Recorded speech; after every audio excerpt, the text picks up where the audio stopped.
باب نمبر 99 باب استحباب تقدیم الیمین فی کل ما ہوا من باب التکریم.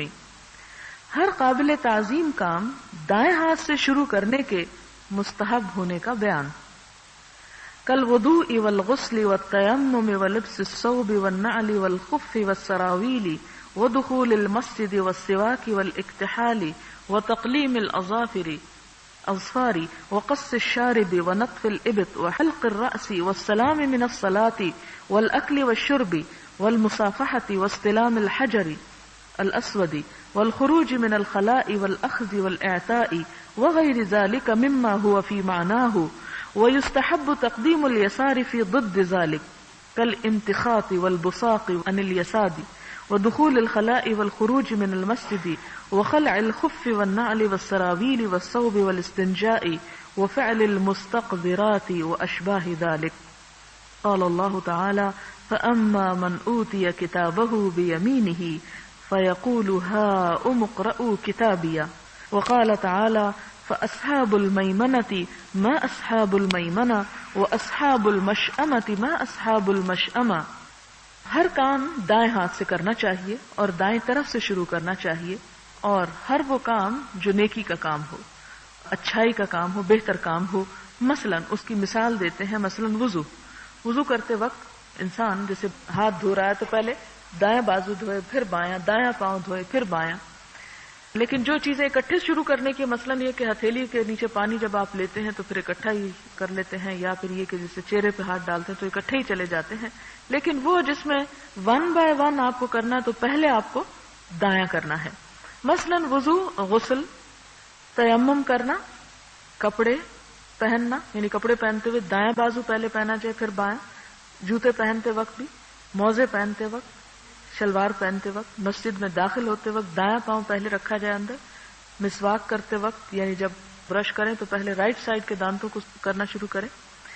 پھر اسی طرح مسواک کرنا، سرما لگانا، ناخن تراشنا، مونچھیں کاٹنا، منہ بغل دور کرنا، سر منڈوانا، نماز میں سلام پھیرنا، کھانا پینا یعنی دائیں ہاتھ سے ہو، مصافحہ کرنا یعنی رائٹ ہینڈ سے سلام ہونا چاہیے، حجر اسود کو بوسہ دینا، بیت الخلاء سے نکلنا، کوئی چیز لینا اور کوئی چیز کسی کو دینا. مثلا آپ اگر کسی کو پانی پکڑا رہے ہیں تو آپ دائیں ہاتھ سے، اور اگر آپ لے رہے ہیں تو بھی دایاں ہاتھ آگے بڑھائیں.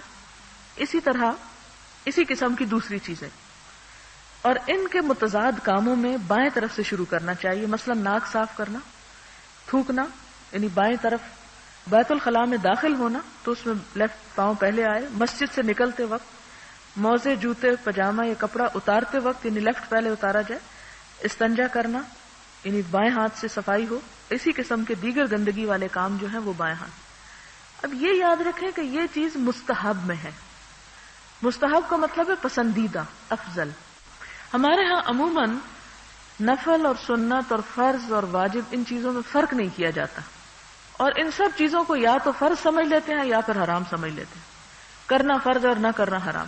یہ جتنے بھی کام بتائے گئے ان سب میں دایاں ہاتھ جہاں استعمال کرنے کا کہا گیا وہاں کرنا افضل ہے. اگر آپ مثلا آپ پانی پکڑ رہے ہیں اور کسی نے بائیں سے پکڑ لیا تو اسے گناہ نہیں ہوا، لیکن یعنی نہ گناہ ہوا نہ ثواب ہوا، اس نے کچھ نہیں کمایا. لیکن اگر اس نے دائیں ہاتھ سے پکڑا تو اس کی نیکی لکھ لی گئی، کیونکہ اس نے ایک سنت کا اتباع کیا، ایک پسندیدہ کام کیا. اور اگر بھولے سے یا اس کو پتہ ہی نہیں تو وہ کر رہا، یہی جو پہلے میں نے بات کی نا کہ ایک جاننے والا شخص اور ایک نہ جاننے والا، جیسے قرآن پاک میں اللہ تعالیٰ فرماتے قُلْ هَلْ يَسْتَوِي الَّذِينَ يَعْلَمُونَ وَالَّذِينَ لَا يَعْلَمُونَ. انہیں پوچھئے کہ کیا جاننے والے اور نہ جاننے والے برابر ہو سکتے ہیں؟ نہیں برابر ہو سکتے. اب جس کو پتا ہے کہ یہ کام مجھے اس طرح کرنا ہے وہ اس میں احتیاط بھی برتے گا، کوشش بھی کرے گا. اور یہ کوشش بچپن میں شروع کر دینی چاہیے کہ جب آپ بچے کو کوئی چیز پکڑائیں مثلا اور وہ بایاں ہاتھ بڑھا رہا ہے تو آپ اسے کہہ سکتے ہیں آپ دوسرا ہاتھ آگے کریں، دایاں ہاتھ آگے کریں. یہ نہیں کہ آپ اسے حکم دینے کے انداز میں کریں، بلکہ پیار سے آپ اس کو سمجھا سکتے ہیں. تو اس میں یہ ہے کہ بچپن سے ہی اس کی ایک ٹریننگ ہو جائے گی اور اسے پھر بڑے ہو کر مشکل پیش نہیں آئے گی، اور پھر وہ اس کی ایک عادت ہو جائے گی. اور عادتاً بھی اگر وہ دائیں ہاتھ سے پکڑے گا تو چونکہ آپ نے شعوری طور پر اس کی تربیت کی کہ وہ دایاں پسندیدہ ہے اچھے کاموں میں استعمال کرنا، تو اس پر آپ کو بھی ثواب ہوگا اور اس کو بھی ہوگا. اب دیکھیں کہ دن میں ہم سارا دن لین دین ہی تو کرتے رہتے ہیں, یہی تو سارے کام کرتے ہیں, کبھی ایک کبھی دوسرا کبھی تیسرا. تو ان سارے کاموں میں اگر ہم اس چیز کا تھوڑا سا خیال رکھیں تو یہی کام ہمارے لیے عبادت ہو جائے, یہی کام ہمارے لیے اجر اور ثواب کا سبب بن جائے. لیکن چونکہ ہماری عادتیں پختہ ہو گئی ہیں, اس لیے اس عمر میں ہمیں کوشش کرنے میں سمیت میرے ہمیں تھوڑا وقت لگے گا اور تھوڑی کوشش سے کام کرنا پڑے گا, لیکن اس کام کے کر لینے کے بعد آپ کو اطمینان بھی نصیب ہوگا اور اس کا ثواب بھی ہوگا, اور کچھ دن کرنے کے بعد پھر عادت بھی ہو جائے گی, وہ مشکل نہیں لگے گا. حجر اسود اس میں یہ ہوتا ہے کہ اس کا جو طریقہ ہے وہ یہ کہ ایک طرف ادھر پہ رائٹ سائڈ پہ اس کے, پھر لیفٹ سائڈ پر اس کے کرے بوسا. تو یعنی یہ بھی ٹھیک ہے کہ اگر کوئی بالکل ڈائریکٹ بیچ میں کر لیتا, لیکن اگر آپ نے شاید دیکھا بھی ہو کہ دیتے وقت رائٹ اور لیفٹ دونوں طرف, جیسے انسان آپ دیکھیں کہ آپ کسی کو یعنی معانقہ کرتے ہیں, گلے ملتے ہیں آپ کسی کے, تو اس میں بھی اس چیز کا اہتمام کرنا چاہیے.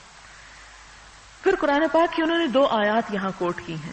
پہلی آیت یہ ہے کہ پس جس کو دے دیا گیا اس کا نامہ عمل دائیں ہاتھ میں تو وہ خوشی سے کہے گا لو پڑھو میرا نامہ اعمال. تو دائیں ہاتھ سے کیے ہوئے کام پھر اعمال نامہ بھی کس طرف آنے کا سبب بنیں گے؟ دائیں ہاتھ کا. یعنی ایک اس میں لنک ہے دنیا کے ان کاموں اور آخرت کے اس فعل میں بھی. اور دوسری طرف جو لوگ بدعمال ہوں گے ان کا نامہ اعمال بھی ان کے الٹے ہاتھ میں دیا جائے گا. اب آپ دیکھیں کہ قیامت کے دن انسان ایک ایک نیکی کو ترسے گا. اسی لیے آپ صلی اللہ علیہ وسلم نے فرمایا کہ نیکی کے کسی چھوٹے سے کام کو بھی حقیر مت سمجھو. ایک حدیث میں آتا ہے لا تحتقرن من المعروف شیئا ولو ان تلقى اخاك بوجه طلق, کہ تم نیکی کے کسی چھوٹے سے کام کو بھی حقیر نہ جانو, خواہ وہ اتنا ہی ہو کہ کسی سے خوش دلی سے یا ایک کھلے چہرے سے بات کرو. یعنی وجہ طلق کا لفظ مسکرانے والا چہرہ, ہم اردو میں جب ترجمہ کرتے ہیں تو اس کا ترجمہ کرتے ہیں مسکراتے ہوئے چہرے سے. ٹھیک ہے انسان ہر وقت نہیں مسکرا سکتا بعض اوقات, لیکن جب دوسرے سے بات کرے تو چہرے کے اوپر گھٹن کسی کیفیت محسوس نہ ہو, یعنی کھلے دل سے بات کرے. تو یہ دنیا میں ہم ان چھوٹی چھوٹی چیزوں کو کہتے ہیں لو کیا ہوا, کوئی کفر کی بات ہے اگر میں نے بائیں سے پانی پی لیا, کیا کفر کی بات ہے میں نے یہ کر لیا؟ نہیں, اس معاملے میں بحث نہ کیا کریں اور نہ ہی کسی کو زچ کریں اور نہ ہی بیچ میں کسی کو ٹوک ٹوک کے کہیں کہ دیکھو یہ دایاں پکڑو دے. یعنی بتانا فرض ہے, لیکن اس کے بعد لست علیہم بمسیطر, آپ کسی پہ داروغہ پولیس مین بنا کے نہیں بھیجے گئے کہ آپ پھر کھڑے ہو جائیں ان کے سر پہ سوار ہو کے کہ آپ نے یہ کیا اور آپ نے وہ کیا. نہیں, اچھے طریقے سے بتا دینا اور کسی کے علم میں لے آنا فرض بنتا ہے. پھر اس کے بعد دوسروں کو ان کے حال پہ چھوڑ دیں, کیونکہ اللہ تعالیٰ نے ہر شخص کو عقل دے رکھی ہے, سمجھ بوجھ دے رکھی ہے, اور پھر وہ جو چاہے اپنے لیے چوز کر لے. اچھا دائیں ہاتھ سے کرنے کا یا بائیں سے, پھر اس کے اپنی سینس پہ ہے. اگر کوئی صرف یہ سمجھ کے کہ لو اتنی سی بات سے کیا بگڑ جاتا ہے اور دین اتنا سخت نہیں اور اتنا ریجڈ نہیں, تم تو ہر چھوٹی بڑی بات میں کہتے ہو یہ دائیں سے کرو یہ بائیں سے کرو, تو نہیں, لوگوں کے لیے آپ گھٹن نہیں پیدا کریں. لیکن اگر آپ کو پتا ہے تو آپ ایسا ہی کریں, کیونکہ کرنے سے جو ایک نیکی اور ایک دن میں 20 کام ہم دائیں ہاتھ سے کر لیتے ہیں, 20 نیکیاں مفت کی مل جاتی ہیں. حالانکہ بائیں کے کرنے سے بھی کام نے تو ہو ہی جانا ہے, اس میں تو نہیں رکے رہنا, لیکن شعوری کوشش جو ہے وہ ضروری ہے. اگلی آیت میں یہ فرمایا گیا کہ فَأَصْحَابُ الْمَيْمَنَةِ مَا أَصْحَابُ الْمَيْمَنَةِ, اور دائیں ہاتھ والے تو دائیں ہاتھ والوں کی کیا شان ہوگی, اور بائیں ہاتھ والے تو بائیں ہاتھ والوں کا کیا حال ہوگا. ما اصحاب المشأمہ. اب احادیث ہیں. پہلی حدیث ہے ان عائشہ رضی اللہ عنہا قالت كان رسول اللہ صلی اللہ علیہ وسلم يعجبه التيمن في شأنه كله في طهوره وترجله وتنعله متفق علیہ. حضرت عائشہ صدیقہ رضی اللہ تعالی عنہا سے مروی ہے, فرمایا حضور صلی اللہ علیہ وسلم کو اپنے تمام کاموں مثلا وضو کرنے, کنگھی کرنے, جوتا پہننے میں دائیں ہاتھ کا استعمال پسند تھا. اب آپ کا اتباع جسے ہمیں کہا گیا کہ قل ان کنتم تحبون اللہ فاتبعونی یحببکم اللہ, آپ ان لوگوں سے کہہ دیجئے کہ اگر تم اللہ سے محبت کرتے ہو تو کیا کرو, رسول اللہ صلی اللہ علیہ وسلم کا اتباع کرو. یحببکم اللہ, اگر تم ایسا کرو گے تو اللہ بھی تم سے محبت کرے گا. ویغفر لکم ذنوبکم, تمہارے گناہ بخش دے گا. لہذا اگر ہمیں اللہ کی محبت چاہیے آپ کا اتباع کرنا ہوگا. اور آپ کا اتباع کیا ہے کہ جو آپ کو پسند وہی ہماری پسند, جو آپ نے کیا وہی ہمارے لیے سب سے زیادہ بہتر طریقہ. اور آپ کیا پسند کرتے تھے؟ ہر کام میں دایاں ہاتھ استعمال کرنا اور دائیں طرف سے شروع کرنا پسند فرماتے, جس میں فرمایا وضو کرنے, کنگھی کرنے اور جوتا پہننے میں دائیں ہاتھ کا استعمال پسند تھا. اگلی حدیث ہے وَأَنْهَا قَالَتْ كَانَ يَدُ رَسُولِ اللَّهِ صَلَّى اللَّهُ عَلَيْهِ وَسَلَّمَ الْيُمْنَى لِطُهُورِهِ وَطَعَامِهِ وَكَانَتِ الْيُسْرَى لِخَلَائِهِ وَمَا كَانَ مِنْ أَذًى. حضرت عائشہ سے مروی ہے کہ حضور صلی اللہ علیہ وسلم کا دایاں ہاتھ وضو اور کھانے وغیرہ کے لیے استعمال ہوتا تھا اور بایاں ہاتھ بیت الخلاء اور اسی قسم کے دوسرے کاموں میں استعمال ہوتا تھا. یعنی یہاں یہ بھی وضاحت کر دی کہ ہر کام سے مراد اچھا برا نہیں بلکہ اچھے کام دائیں ہاتھ سے اور جن چیزوں میں نجاست کا احتمال ہے وہ بائیں ہاتھ سے. وعن ام عطیہ رضی اللہ عنہا ان النبی صلی اللہ علیہ وسلم قال لهن في غسل ابنته زینب رضی اللہ عنہا ابدأنا بمیامنها ومواضع الوضوء منها متفق علیہ. حضرت ام عطیہ رضی اللہ تعالی عنہا سے مروی ہے کہ حضور صلی اللہ علیہ وسلم نے اپنی صاحبزادی حضرت زینب رضی اللہ تعالی عنہا کے غسل کے وقت عورتوں سے فرمایا دائیں طرف سے اور ان میں سے جو وضو کے مقامات ہیں ان سے شروع کرنا. یعنی مردے کو غسل دیتے وقت بھی اس کا دایاں پہلو جو ہے اور وضو کے اعضاء جو ہیں ان سے ابتدا کرنی چاہیے. وعن ابی ہریرہ رضی اللہ عنہ ان رسول اللہ صلی اللہ علیہ وسلم قال اذا انتعل احدکم فلیبدأ بالیمنى وإذا نزع فلیبدأ بالشمال لتكن اليمنى اولهما تنعل وآخرهما تنزع متفق علیہ. حضرت ابو ہریرہ رضی اللہ تعالی عنہ سے مروی ہے کہ حضور صلی اللہ علیہ وسلم نے فرمایا جب تم میں سے کوئی شخص جوتا پہنے تو دائیں پاؤں سے شروع کرے اور جب اتارے تو بائیں پاؤں سے شروع کرے تاکہ دائیں پاؤں میں پہلے جوتا پہنا جائے اور آخر میں اس سے جوتا اتارا جائے. یعنی اتارتے وقت بایاں پہلے اور پہنتے وقت دایاں پہلے. وعن حفصة رضی اللہ عنہا ان رسول اللہ صلی اللہ علیہ وسلم كان يجعل يمينه لطعامه وشرابه وثيابه ويجعل يساره لما سوى ذلك رواه ابو داود وغيره. حضرت حفصہ رضی اللہ تعالی عنہا سے مروی ہے کہ حضور صلی اللہ علیہ وسلم اپنا دایاں ہاتھ کھانے پینے اور کپڑے کے لیے استعمال فرماتے اور دیگر کاموں کے لیے یعنی جس میں نجاست انوالو ہو بایاں ہاتھ استعمال کرتے تھے. وعن ابی ہریرہ رضی اللہ عنہ ان رسول اللہ صلی اللہ علیہ وسلم قال اذا لبستم واذا توضأتم فابدأوا بأيامنكم. حدیث صحیح رواہ ابو داود والترمذی باسناد صحیح. حضرت ابو ہریرہ رضی اللہ تعالی عنہ سے مروی ہے کہ حضور صلی اللہ علیہ وسلم نے فرمایا جب تم کپڑے پہنو یا وضو کرو تو اپنی دائیں اطراف سے شروع کیا کرو. یہ حدیث صحیح ہے, اس کو ابو داؤد اور ترمذی نے صحیح اسناد سے روایت کیا ہے. وعن انس رضی اللہ عنہ ان رسول اللہ صلی اللہ علیہ وسلم اتى منا فاتى الجمرة فرماها ثم اتى منزله بمنا ونحر ثم قال للحلاق خذ واشار الى جانبه الايمن ثم الايسر ثم جعل يعطيه الناس متفق علیہ. حضرت انس رضی اللہ تعالی عنہ سے مروی ہے کہ حضور صلی اللہ علیہ وسلم منا تشریف لے گئے. آپ جمرہ کے پاس گئے اور اسے کنکریاں ماری, پھر منا میں اپنی قیامگاہ پر تشریف لائے, قربانی کا جانور ذبح کیا اور حجام سے فرمایا یہ بال کاٹو اور دائیں جانب اشارہ فرمایا اور پھر بائیں جانب اشارہ فرمایا اور پھر لوگوں کو منہ مبارک عطا فرمانے لگے. یعنی اپنے بال آپ نے لوگوں میں تقسیم کیے. ظاہر صحابہ کرام کو آپ سے محبت تھی تو یادگار اور نشانی کے طور پر, کیونکہ حجۃ الوداع کا موقع ایسا تھا کہ جس میں ہر جگہ سے مسلمان آئے تھے, صرف مکہ اور مدینہ کے مسلمان نہ تھے, اطراف و جوانب کے ہر علاقے سے مسلمان موجود تھے. اور ظاہر ہے کہ پھر انہیں یہ بھی فکر تھا کہ شاید اس کے بعد ہم آپ سے نہ مل سکیں. ذرا اتنی بڑی گیدرنگ روز تو ممکن نہ تھی اور پھر ہوئی بھی نہیں. وہی آخری بہت بڑا مسلمانوں کا اجتماع تھا, تو آپ صلی اللہ علیہ وسلم نے اور علاقوں کے آئے ہوئے لوگوں کو پھر اپنے بال عطا کیے ہوں گے تاکہ ان کے ساتھ آپ خود تو نہیں جا سکتے لیکن آپ کی کچھ یادگار چلی جائے.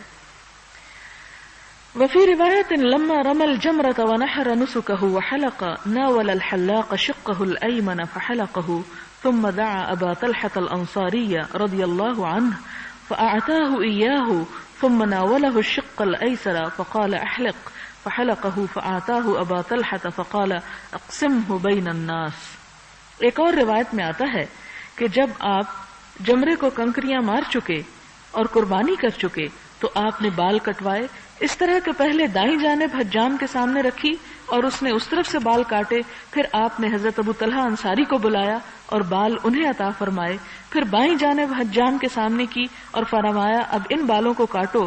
اس نے بال کاٹے تو آپ نے وہ بال بھی حضرت ابو طلحہ کو عطا فرمائے اور فرمایا ان کو لوگوں میں تقسیم کر دو. یعنی ایک طرف کے بال حضرت ابو طلحہ کو دیے اور دوسری طرف کے بال باقی تمام لوگوں کو.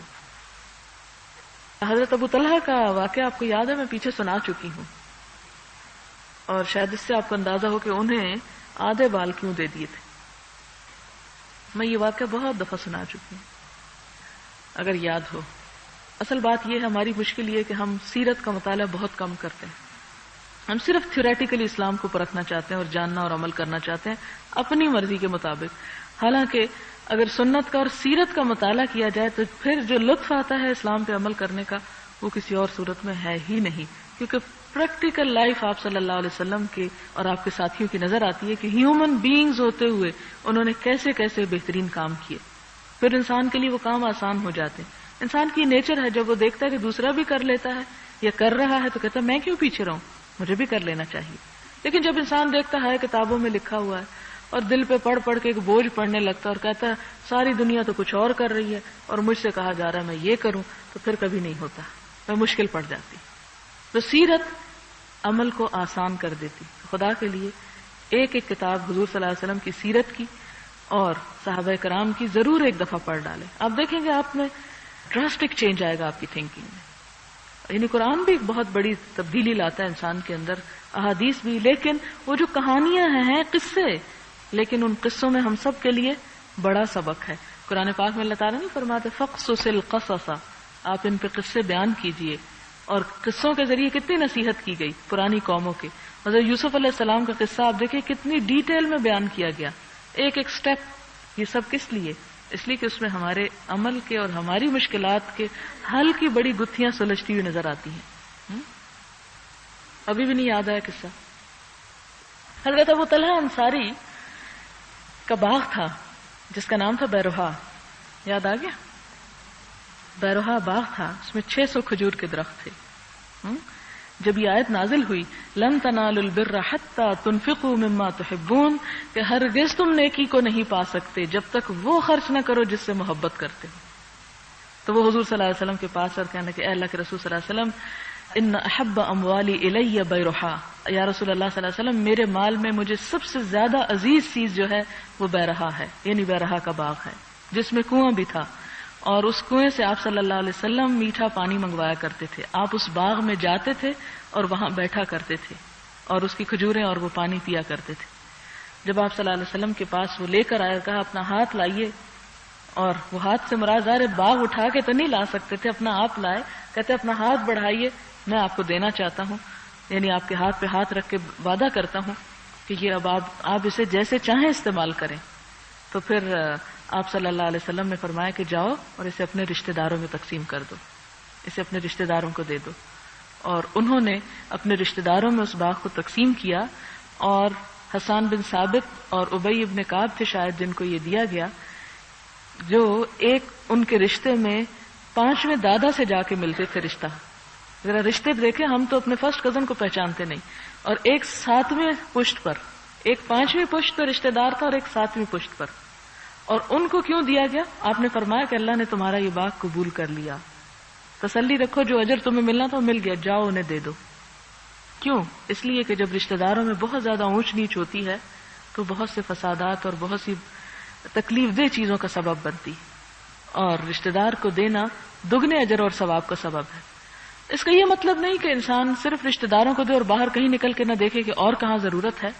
ہمیشہ میں آپ کو یہ بتاتی ہوں کہ آپ صلی اللہ علیہ وسلم سے جب پوچھا گیا کہ سب سے بہتر صدقہ کیا، تو آپ نے مختلف قسمیں بتائیں، اور وہ اس لیے کہ جہاں ضرورت جس چیز کی ہو اور جتنی ضرورت ہو. اگر ایک چیز ایک جگہ پر زیادہ ضرورت ہے تو وہاں پر دینا زیادہ ثواب کا کام. مثلا رشتہ دار اتنا ضرورت مند نہیں، ایک اور شخص مر رہا ہے تو آپ یہ نہ سوچیں کہ رشتہ دار کو دینے کا دگنا ثواب ہے، اور غیر مر بھی رہا ہو تو ہمیں کوئی اس کا زیادہ ثواب نہیں، اس لیے میں تو اپنے دیکھوں گا کہ مجھے کہاں زیادہ مل رہا ہے، نہیں. پھر اس پہ آپ دیکھیں کہ آپ صلی اللہ علیہ وسلم نے فرمایا جس نے ایک انسان کی زندگی بچائی اس نے ساری انسانیت کو بچا لیا. اتنا بڑا ثواب. اب یہ حکمت کی بات ہے نا، انسان اس وقت بیٹھ کے سوچے کہ میں نے یہ کرنا اور یہ مجھے کیا کرنا چاہیے. تو یہ جو ایک وقت پر صحیح ڈیسیژن لینا ہوتا ہے اس کو حکمت کہتے ہیں. اور اسی لیے قرآن پاک میں آتا ہے نا کہ یؤتی الحکمت من یشاء ومن یؤت الحکمت فقد اوتی خیرا کثیرا. وہ حکمت اور دانائی عقل مندی دیتا ہے جس کو وہ چاہتا ہے، اور جس کو یہ عقل مندی مل گئی اس کو خیر کثیر مل گیا، اس کو سب سے بڑی بھلائی مل گئی کہ مجھے اس موقع پر کرنا کیا چاہیے. تو یہ ابو طلحہ الانصاری کا واقعہ ہے. تو شاید ان کی اس فراخ دلی کی وجہ سے آپ صلی اللہ علیہ وسلم نے بھی ان کے ساتھ فراخ دلی کی کہ زیادہ حصہ انہیں عطا کیا. محرم کے بارے میں 2-3 چیزیں میں آپ کو صرف یاد دہانی کرانا چاہتی ہوں، کیونکہ علم میں تو انسان کی ہوتا ہے اور بہت سی باتیں انسان جانتا ہے لیکن عمل کے وقت وہ کرنا بھول جاتا ہے. مثلاً آپ کو بہت سی دعائیں آتی ہوں گی، صبح شام کی دعائیں خاص طور پہ، لیکن عین پڑھنے کا وقت ہو تو آپ بھول جائیں، تو پھر ایسے علم کا بھی فائدہ کچھ نہیں ہوتا. تو محرم کے بارے میں بھی آپ سب جانتے ہیں کہ قرآن پاک میں محرم کے مہینے کو اللہ تعالیٰ نے حرمت والا مہینہ قرار دیا. سورۃ توبہ میں شاید ایک آیت آتی ہے ان عدت الشہور عند اللہ 12 شہرا فی کتاب اللہ یوم خلق السماوات والارض منها 4 حرم ذالک دین القیم فلا تظلموا فیہن انفسکم. کہ مہینوں کی گنتی جب سے اللہ پاک نے زمین و آسمان کو پیدا کیا اللہ تعالیٰ کے حساب میں 12 ہی ہے. یہ 12 مہینے انگریزوں نے نہیں بنائے، یہ اللہ تعالیٰ نے خود بنائے ہیں اور ایک سال کو 12 مہینوں میں تقسیم کیا ہے. اور پھر فرمایا منہا 4 حرم، ان میں 4 مہینے جو ہے وہ کیا ہے؟ حرمت والے ہیں. اور وہ کون سے ہیں؟ 3 تو مسلسل جن میں حج ہوتا ہے، یعنی ذیقعد، ذوالحج اور محرم. ذیقعد میں قافلے جاتے، ذوالحج میں حج ہوتا اور محرم میں واپس آتے. اور چوتھا جو ہے وہ رجب کا مہینہ ہے. یہ 4 مہینے بڑے بابرکت ہیں. ان کے بارے میں کیا فرمایا کہ یہ اللہ تعالیٰ نے منہا 4 حرم، حرمت والے ہیں، ان کی حرمت کو کیا کرو؟ برقرار رکھو. اب آپ دیکھیں کہ ان کی حرمت کیا ہے. پہلی بات تو کہا کہ ان میں ظلم نہ کرو اپنی جانوں پر، لا تظلموا فیہن انفسکم. اپنی جانوں پہ ظلم نہ کرو سے 2 مراد ہے مانے. ایک تو یہ ہے کہ انسان ان مہینوں میں جنگ و جدال نہ کرے، جیسے عربوں کے ہاں خاص طور پر جب حاجی قافلے آتے جاتے تھے تو جنگ کو بین کر دیا گیا. دوسرا معنی اس کا عام لوگوں کے لیے کیا ظاہر ہے، یہاں پر تو ہم یعنی وہ پابندی نہیں ہے.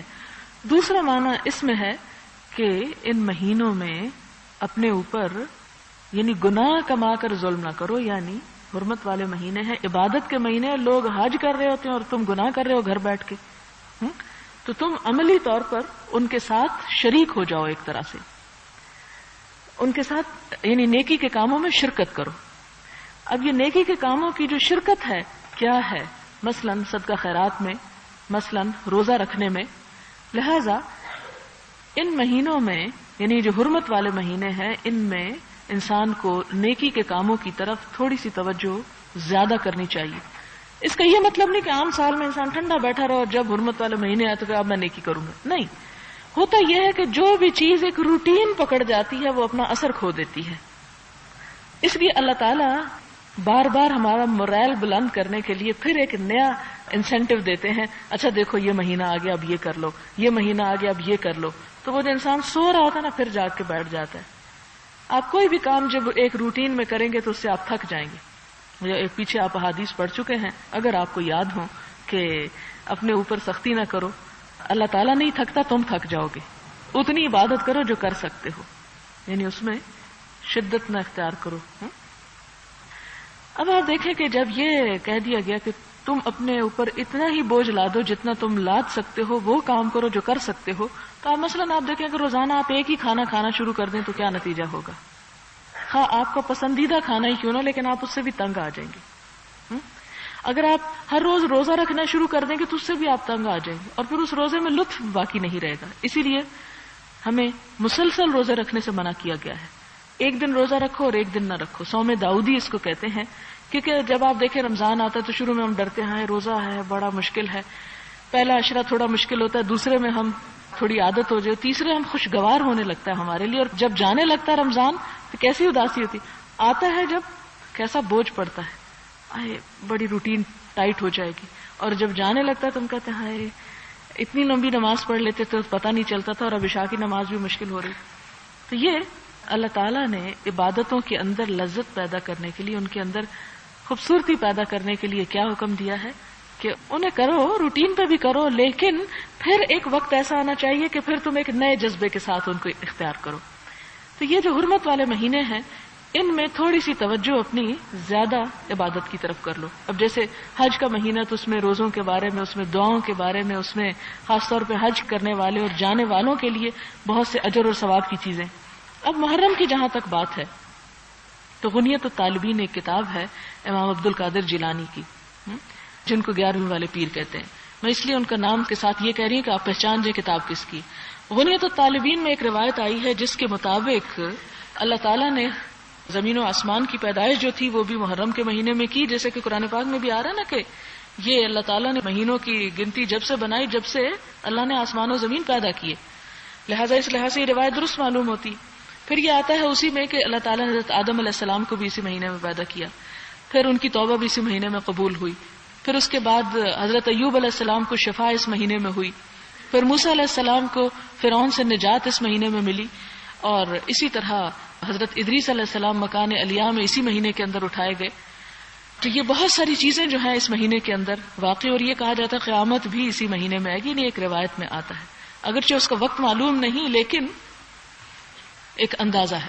بہرحال اب آپ دیکھیں کہ حضور صلی اللہ علیہ وسلم جب ہجرت کر کے مدینہ پہنچتے ہیں تو آپ نے دیکھا کہ یہودی اس مہینے میں عاشورہ کا روزہ رکھتے ہیں. یہاں ایک بات اور یاد کراتی چلوں کہ رمضان کے روزے فرض ہونے سے پہلے محرم کے ان 10 دنوں کے روزے ہی فرض تھے, یعنی یہی رکھے جاتے تھے. جب رمضان کے روزے فرض ہو گئے تو ان دنوں کی فرضیت کا حکم باقی نہ رہا, نفل کے درجے پہ آ گئے. آپ نے دیکھا کہ یہودی روزہ رکھتے ہیں, آپ نے ان سے پوچھا کہ تم اس مہینے میں عاشورہ کا روزہ کیوں رکھتے ہو؟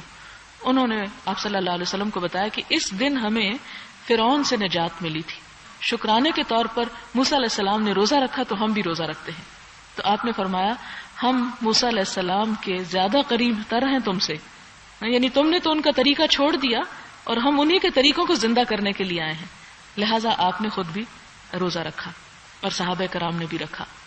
اور ساتھ ہی ایک اور روایت میں آتا, مسلم کی روایت ہے, آپ نے فرمایا کہ اس دن کا روزہ رکھنا جو ہے وہ 1 سال کے گناہ معاف کرتا ہے, یعنی اتنا اجر اور ثواب کا ہے. اور پھر اسی طرح یہ ہے کہ ایک اور روایت میں آتا ہے, صحیح مسلم کی روایت ہے, آپ صلی اللہ علیہ وسلم نے فرمایا کہ رمضان کے بعد افضل ترین روزہ جو ہے وہ محرم کا یہ روزہ ہے. پھر آخری بات اس سلسلے میں یہ یاد رکھیں کہ آپ نے یہ فرمایا کہ یہودیوں کی مخالفت کرو, ان کی عبادت میں ان سے مشابہت اختیار نہ کرو. وہ اگر 10ویں کا رکھتے ہیں تو تم 1 نہیں 2 رکھو. اور آپ نے اپنے بارے میں بھی فرمایا کہ اگر میں اگلے سال تک زندہ رہا تو 2 روزے رکھوں گا. اور مسند احمد کی روایت میں آتا ہے کہ آپ نے کیا فرمایا کہ تم یا 1 دن پہلے رکھ لو یا 1 دن بعد میں رکھ لو, یعنی 9ویں 10ویں کا بھی رکھا جا سکتا ہے, اور اگر کسی وجہ سے 9ویں کا نہیں رکھا تو 10ویں 11ویں کا بھی رکھا جا سکتا ہے. اور اگر 2 دن کی ہمت نہیں تو اس چکر میں کہ 2 نہیں رکھ سکیں گے 1 بھی نہیں رکھتے, کوشش کریں کہ 10 محرم کا روزہ جو ہے وہ رکھ لیں, کیونکہ بہت ہی اجر و ثواب اور برکت کا سبب ہے. تو اب چونکہ یہ شروع ہونے والا ہے لہٰذا ہمیں اپنی دعاؤں میں بھی یہ شامل کرنا چاہیے کہ یا اللہ آنے والا سال ہمارے لیے خیر و برکت کا سال ہو, امت مسلمہ کی بھلائی کا سال ہو, ہمیں نیکیوں میں کثرت اور اضافے کی توفیق ہو اور گناہوں سے بچنے کی توفیق ہو, اور اللہ تعالی ہمارا خاتمہ بالخیر کرے. اور دنیا سے جب ہم رخصت ہوں تو اللہ تعالی ہمارے لیے اپنی رضا اور اپنی محبت اور اپنی رحمت ہم پہ نچھاور کرے, اور ہمارے دنیا میں ہمارے مال اور اولاد اور ہر چیز میں زندگی میں اور نیکی کے کاموں میں برکت پیدا کرے, اور ہمیں ہر اس چیز سے ہمیں محفوظ رکھے کہ جس میں ہماری دنیا کی کوئی خرابی ہے یا ہماری آخرت کی خرابی ہے. اللہ تعالی ہمارا حامی و ناصر ہو. وآخر دعوانا ان الحمد للہ رب العالمین. سبحان ربک رب العزت عما یصفون وسلام علی المرسلین والحمد للہ رب العالمین. اللہم صلی علی سیدنا و مولانا محمد وبارک وسلم. لا الہ الا اللہ انت الحلیم الکریم. سبحان اللہ رب العرش العظیم والحمد للہ رب العالمین. رب نسألك موجبات رحمتك وعزائم مغفرتك والغنيمة من كل بر والسلامة من كل اسم لا تدع لنا ذنبا إلا غفرته ولا هما إلا فرجته ولا حاجة إلا قضيتها يا أرحم الراحمين إلا قضيتها يا أرحم الراحمين. ربنا تقبل منا إنك أنت السميع الدعاء وتب علينا إنك أنت التواب الرحيم. وصلى الله تعالى على نبينا محمد وعلى آله وأصحابه وأهل بيته أجمعين برحمتك يا أرحم الراحمين. إلهي آمين. سبحانك اللهم وبحمدك نشهد أن لا إله إلا أنت نستغفرك ونتوب إليك. والسلام علیکم ورحمۃ اللہ وبرکاتہ.